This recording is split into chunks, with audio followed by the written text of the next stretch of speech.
अविनाश पांडे और आप देख रहे हैं डीटीवी भारत। डीटीवी रिपोर्ट्स में आपका स्वागत है और आज बात जंग और तबाही की। जी हां, रूस और यूक्रेन के बीच जंग जारी है। रूस यूक्रेन युद्ध लाया है बर्बादी की सुनामी। अब तक अरबों डॉलर खर्च हो चुके हैं।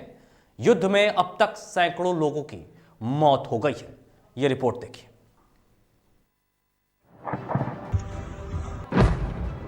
रूस और यूक्रेन के बीच जंग जारी।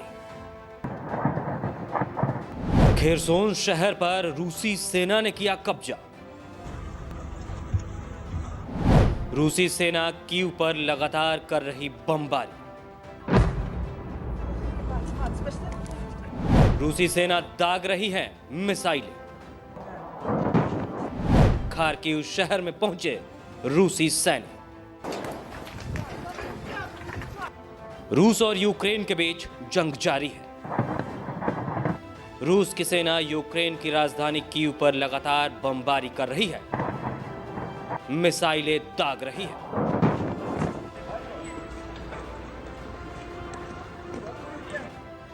यूक्रेन की राजधानी कीव पर लगातार बमबारी के बीच खेरसोन शहर पर रूसी सेना ने कब्जा कर लिया है और खार्किव शहर में उसके सैनिक पहुंच गए हैं।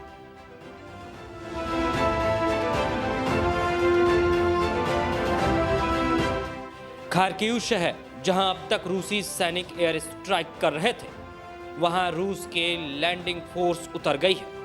यहां रूसी सैनिक और यूक्रेनी लड़ाकों के बीच जंग जारी है। रूस यूक्रेन युद्ध लाया बर्बादी की सुनामी। अब तक अरबों डॉलर हुए खर्च। यूक्रेन के लाखों लोग हुए बेघर।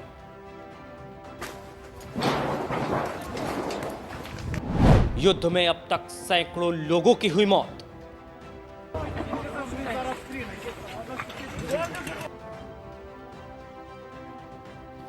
यूक्रेन और रूस की लड़ाई में दोनों देशों को लगातार नुकसान हो रहा है। अब तक यूक्रेन के आम नागरिकों की मौत का आंकड़ा 352 पहुंच गया है। वहीं यूक्रेन के रक्षा मंत्री ने दावा किया है कि 5,710 से ज्यादा रूसी सैनिकों की मौत हुई है। युद्ध में हर दिन 20 बिलियन डॉलर खर्च हो रहे हैं।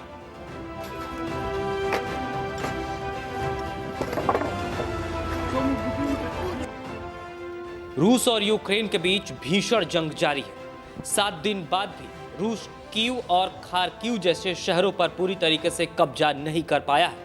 यूक्रेन की सेना की तरफ से उसे लगातार कड़ी टक्कर मिल रही है, लेकिन यूक्रेन इस बीच भारी तबाही देख रहा है। सोमवार से रूस ने क्लस्टर बम और वैक्यूम बमों जैसे विनाशकारी हथियारों का इस्तेमाल शुरू कर दिया है, जिससे मौतों का आंकड़ा लगातार बढ़ते जा रहा है और दोनों देश एक दूसरे को गहरी चोट पहुंचाने का दावा कर रहे हैं।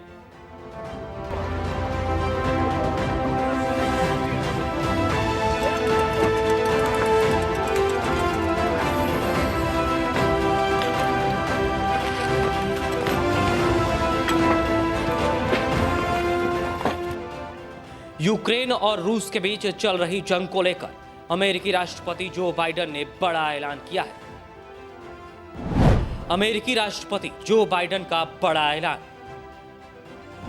रूस के लिए अमेरिका ने बंद किया अपना एयर स्पेस। पुतिन ने अपने देश को किया बर्बाद। रूस अब बिल्कुल अकेला पड़ चुका। रूस की अर्थव्यवस्था बर्बाद हो चुकी। And tonight, I'm announcing that we will join our allies in closing off American airspace to all Russian flights, further isolating Russia and adding additional squeeze on their economy. रूस और यूक्रेन के बीच जंग जारी है और इस बीच अमेरिकी राष्ट्रपति जो बाइडेन ने रूसी राष्ट्रपति व्लादिमीर पुतिन पर बड़ा निशाना साधा है। एक तरफ उन्होंने पुतिन पर रूसी अर्थव्यवस्था को बर्बाद करने का आरोप लगा दिया, तो वहीं दूसरी तरफ रूस के खिलाफ सबसे बड़ा ऐलान करते हुए जो बाइडेन ने अपने देश के एयर स्पेस को रूस के लिए बंद कर दिया है। अभी तक नाटो के कई देश पहले ही रूस के लिए अपना एयर स्पेस बंद कर चुके हैं। रूस और यूक्रेन के बीच हो रहे युद्ध में दोनों देशों को भारी नुकसान हो रहा है। कई लोगों की अब तक जान जा चुकी है। रूस अब और भी घातक हथियारों का प्रयोग कर रहा है, जिससे और नुकसान होने की संभावना है। हालांकि नाटो देशों के द्वारा लगाए गए प्रतिबंधों के बाद रूस अब अलग थलग नजर आ रहा है। अब देखना यह होगा कि यह युद्ध आखिर खत्म कब होगा। Bureau report, DTV Bharat. और बिहार का सियासी माहौल गर्म। जी हां, बिहार विधानसभा के बजट सत्र के तीसरे दिन जमकर हंगामा हुआ। राष्ट्रीय